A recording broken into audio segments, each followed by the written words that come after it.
Hello, my friends. Thank you so much for joining me on today's Dowsing Rod session on karma.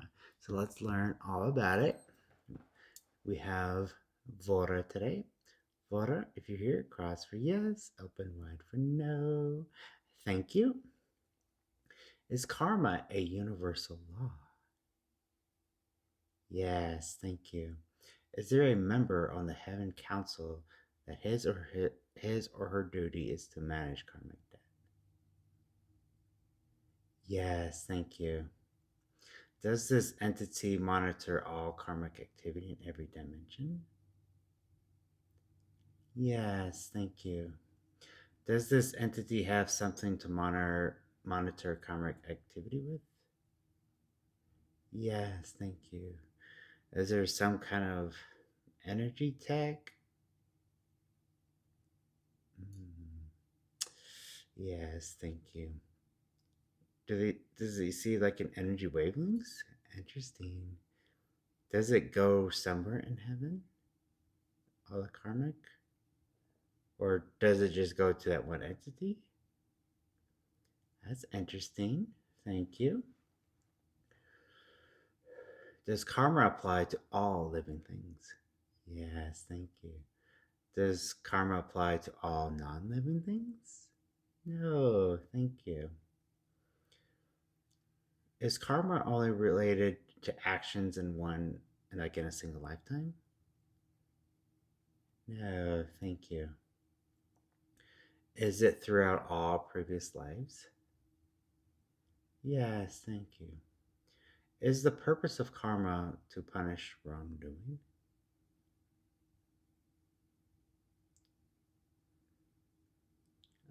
Let me rephrase this. Is the purpose of karma to teach lessons? Yes, thank you. But does it also get back to like about wrongdoing? Or no, thank you. Is it also a reward for those that act kindly towards one another? Yes, thank you. Is karma a force of nature like gravity? No, thank you. Does an action's intention matter more than its result for karma? No, thank you. Do unconscious actions generate karma? No, thank you.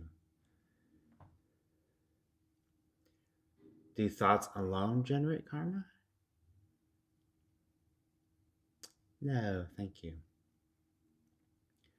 Does helping others create positive karma? Mm, let me rephrase this. Does expressing gratitude towards somebody create positive karma? Yes, thank you. Is it possible to completely clear all past karma? Yes, thank you.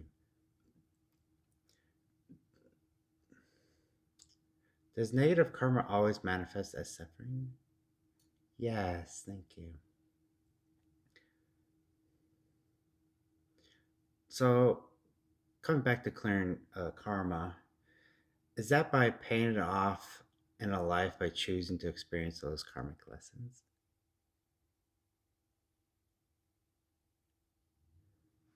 Let me rephrase this.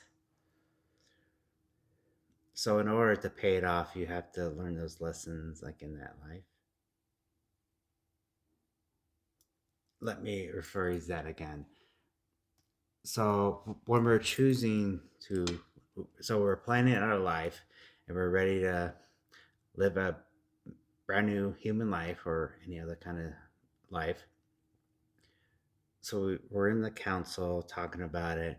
And if we input those karmic lessons, like, okay, yeah, I want to do all of them. Is that how we would pay them off? Yes, thank you. Should people realize that they chose this from the start? Yes, thank you. Do people need to understand what karma is to resolve it? No, thank you. Does forgiveness from others reduce negative karma? No, thank you. Do we have to pay off karmic debt in our next life, if we have any? Yes, thank you.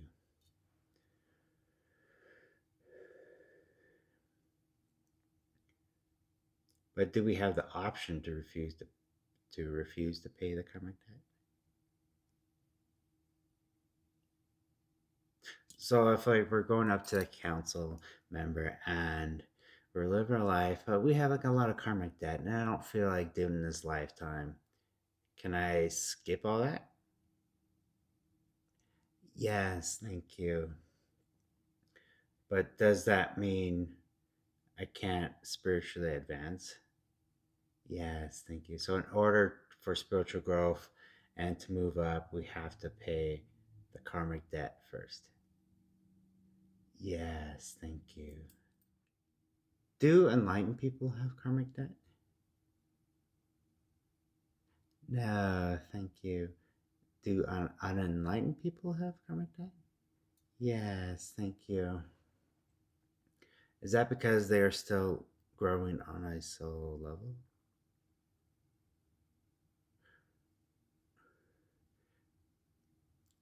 Or let me rephrase that. So unenlightened people have karmic debt. Is that because they're still learning life lessons to grow on a soul level? Yes. Is there also more things to it? Like them refusing to learn life lessons? Yes, thank you. Can somebody pay it all off in one life? Yes, thank you. Would it be very difficult, depending on what you have done in a past life, if you want to do it all at once? Yes, thank you. And we have one more page. Did Jesus had any karmic debts in his past life experiences? Do you know? So let me rephrase this. Did the spirit of Jesus, did he had any karmic debts in his spiritual journey? Yes, thank you. So he came a long way. Yes, thank you. So he became enlightened when he lived a life as Jesus on this planet. Yes, thank you. So before that, he was paying off karmic debts and learning lessons. Yes, thank you. Was he a very different soul before that life? Yes, thank you.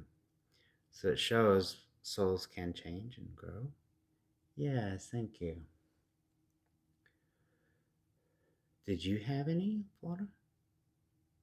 Yes, thank you. Did you pay off all your karmic debt?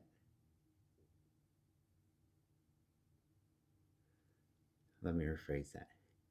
Flora, did you pay off your karmic debt?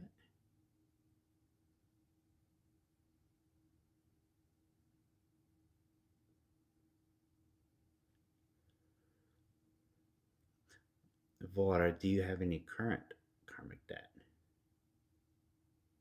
No, there we go.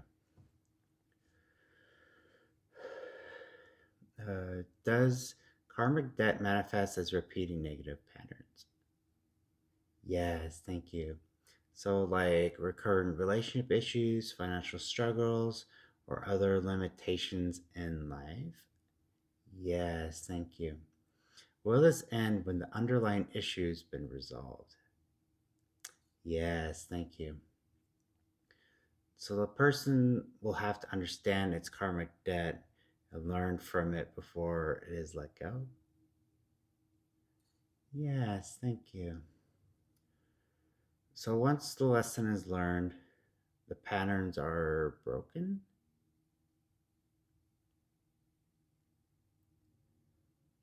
So once the person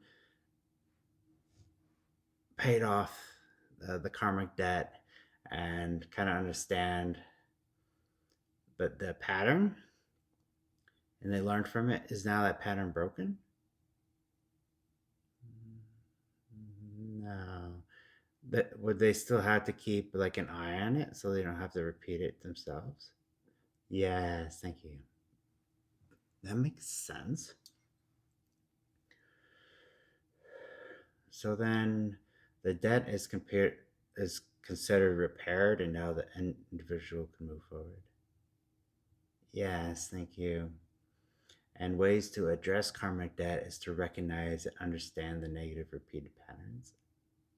Yes, thank you. So then take positive action by taking responsibility, which then balances out the negative karma. Is that true?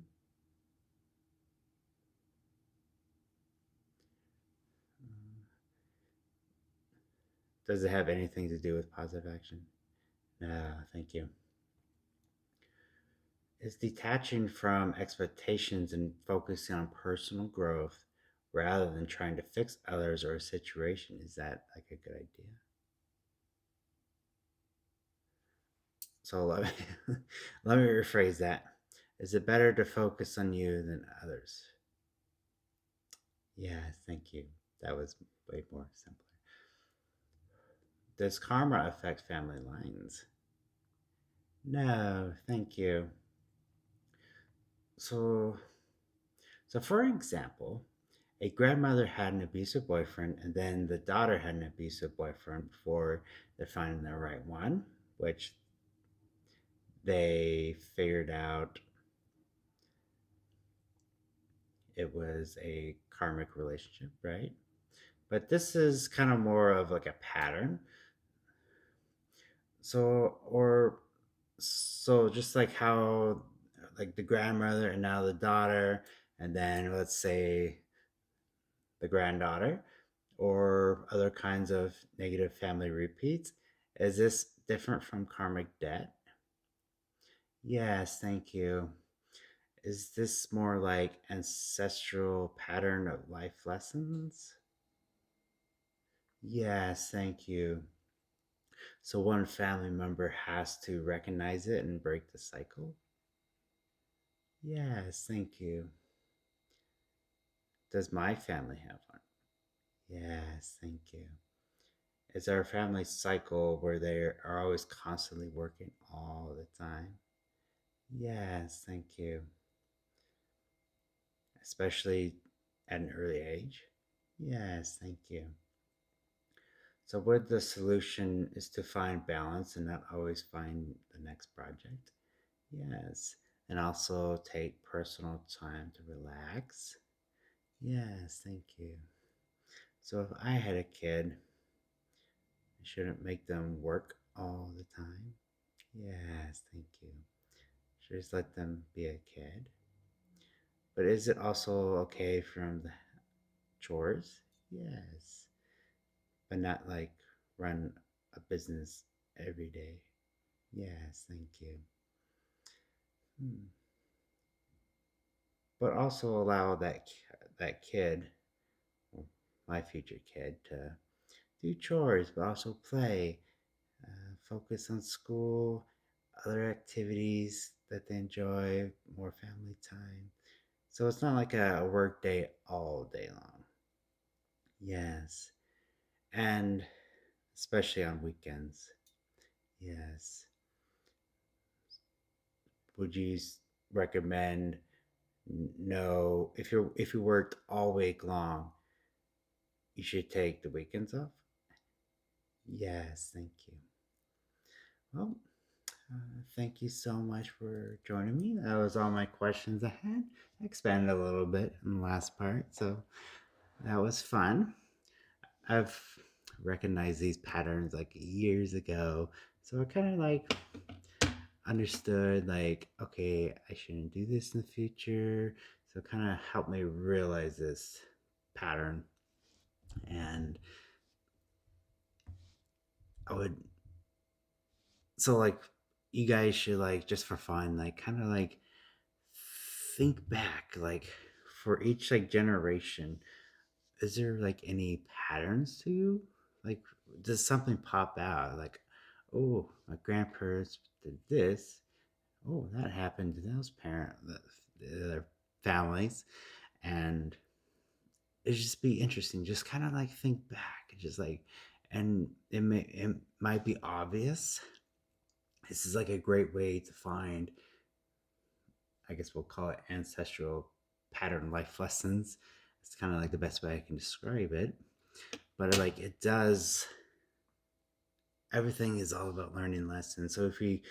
So if they did it, okay. Or let's say, oh, each mother had in that family all had a baby at 16. It's like, oh, I'll have a baby at 16. And like the next one, the daughter is like, hmm, oh, I kind of notice a pattern here. Like, all my mom, my grandparent, yeah, grandma, great grandma, etc., all had kids at 16. So maybe this one, like, oh wait, hold on a minute. This is kind of too young for me. I mean, there's nothing wrong with it, but it has challenges to kind of find your way, knowing who yourself are. But life happens, and maybe you could just like, oh, recognize it. Oh, how kind of look at the bigger picture. How did it affect each mother per generation having a child at 16? So maybe the kid is like, she's 16, like, oh, I got a boyfriend, like we're kind of romantically involved, and kind of look at were her mom happy at 16, or did she struggle even more than she should have during high school? Did she drop out or anything? Is it kind of like too much to handle that time? And of course, it varies person to person. Like things happen, and so kind of that was mostly just for an example, but it does happen. We see it all the time in high school. Like, oh, she's pregnant, and like early in junior high or junior year, I guess, or senior. But you know, you fall in love, you fall in love. But yeah, and accidents do happen. So, so kind of look back on patterns. What things stick out the most? That's what I was trying to help with these examples. Try to get you guys to realize, oh, I think this is it, and I think, oh, maybe I should stop that cycle. Just like break it and like kind of fully understand it. Like, okay, why is this happening? And like, oh, kind of feel like the reason behind it and understand it. Then like, oh, maybe I don't really want to continue this cycle. I don't think this is good. So like, let's end this lesson. Let's learn it. And oh, now that family line is done with that history, uh, history lesson, I guess. Then after life, it's like, oh, a family comes together and like, yeah, oh, you guys figured it out, awesome. So yeah, I hope that makes sense about karma and life lessons, kind of how to spot it. And it all depends like on your spiritual journey, your spiritual growth. A lot of people, they don't want to see it, especially if the third eye is not open. They won't be able to see it. So like when it is open, you can see like the shades come off, and you can like you can see everything. It's nothing's filtered anymore, and there's no going back. You can see everything, and it's amazing. And and of course, over time, the more your third eye opens up, it gets bigger. It kind of widens up, and like, oh, now I have a bigger perspective on everything. Now I can see the bigger picture through history. Okay, what is this happening? These repeative negative patterns. Or if I did a good thing, like, like tipping your bartender or the waitress, like, oh, I really enjoy this. I feel really appreciate it. I'm going to give you a tip. But it's not the tip that's giving you positive karma. I mean, it does help, but It's that gratitude. If you gave that person a tip, you're terrible. I ain't grateful for anything you did. And you just walk away, and yeah, there was no positive karma. You had, it's about, because everything's energy. So if you're feeling grateful, like positive energy inside you, and like, here, you know what? You did all right, but you were here, and you could work on things. But we're not gonna tell them that. And like in your mind, like, oh, I kind of understand. Maybe this person had a rough day. Maybe he's going through something that made their own life lesson. So we're kind of looking at the bigger picture, like what's going on. Well, maybe just having a bad day, and like, but you you did serve us our food, gave us drinks. You were there, came by, and we had a good meal. So yeah, so I'm gonna focus on that energy. Like, oh, you were here, you did well for it. You gave us our food, and I'm grateful for this food. So you're feeling positive, and you give that money. Like now you got that positive energy in there, and you set it down. Like, thank you, and you leave. And maybe that person didn't really deserve it or not, but you still found that positivity in that situation. That's what counts. It's finding the positive in every bad situation. Not just like going, oh yeah, here you go. Or helping somebody out when you're gonna record it. And like, no, you're feeding your ego. It's not positive energy. Like, oh, I'm gonna help you just because I want to. I'm not gonna share with my friends. Like, I'm just gonna do it. Okay. Have a nice day. You know, help out. Positive energy. All right. Whew. All right. I'm gonna end this video here. Leave a comment below if you have any questions, or any more ideas. I'm kind of picking through now whatever random thoughts come in, but so yeah, this is fun. And please give this video a thumbs up. Everything helps. Watching this entire video, every like, every comment helps us push this video out and help more people to learn about karma. This is very important stuff. And if you're living a life now, you're watching this, and you like, let's just pay it off right now. Because if you want to have another life, it's gonna be much easier, much flowing. But it can be easier now. Like, you're kind of recognizing yourself, these patterns. Like, okay, let's learn from this. Let's see what Kat was talking about. Let's just try it. Let's just try it, and then it'll just make life easier. All right, guys, take care. Have a wonderful rest of your day. A new Reiki video this Friday. Bye.